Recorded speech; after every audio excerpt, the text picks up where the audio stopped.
Getih atau darah.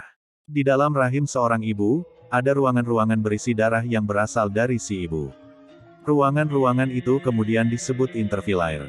Di tengah-tengah interfilaire ini terdapat jonjot-jonjot chorion, yang tumbuh terus-menerus dan bercabang-cabang, seakan-akan sebuah pohon. Sementara itu, pada tiap-tiap pohon dan cabang, tumbuhlah pembuluh darah, yaitu pembuluh darah vena dan arteri yang dapat mengalirkan darah janin.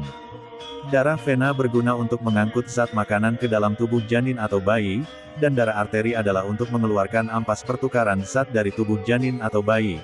Kedua macam darah itu hanya terpisah oleh dinding vilus atau jonjot-jonjot, dan melalui dinding inilah terjadi pertukaran zat-zat makanan dan darah si ibu ke darah janin atau bayi. Ruangan interfilaire itu berada pada plasenta. Dengan demikian, di dalam plasenta itu sendiri terhadap beberapa macam peredaran darah, yaitu melalui pohon dan cabang dari jonjot-jonjot chorion tadi. Darah arteri dari dinding uterus atau rahim, amat banyak melalui deciduous basalis atau lapisan pembungkus telur. Dengan demikian, melalui arteri itu mengalir darah si ibu, ke dalam ruangan interfilaire yang luas. Darah vena di ruang interfilaire, keluar melalui ruang vena yang luas, pada bagian pinggir dari sekeliling plasenta. Dan ruangan vena ini disebut sinus circularis. Oleh karena itu banyaknya terdapat jonjot-jonjot itu, berkumpul pada bagian plasenta di bawah lapisan amnion, pembuluh-pembuluh vena akhirnya menjadi satu vena yang besar atau vena umbilicalis.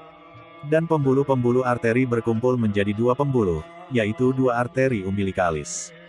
Ketiga pembuluh darah ini, satu vena umbilicalis dan dua arteri umbilicalis, akhirnya berpisah dengan plasenta dan menyatu tali pusat atau pusar.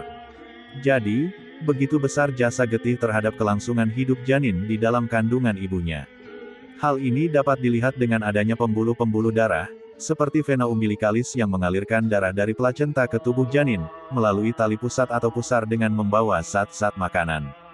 Dan dua pembuluh arteri umbilicalis berfungsi mengalirkan darah dari janin ke jurusan plasenta, dan di dalam darah ini terdapat ampas-ampas yang akan dibuang oleh janin ke dalam darah si ibu.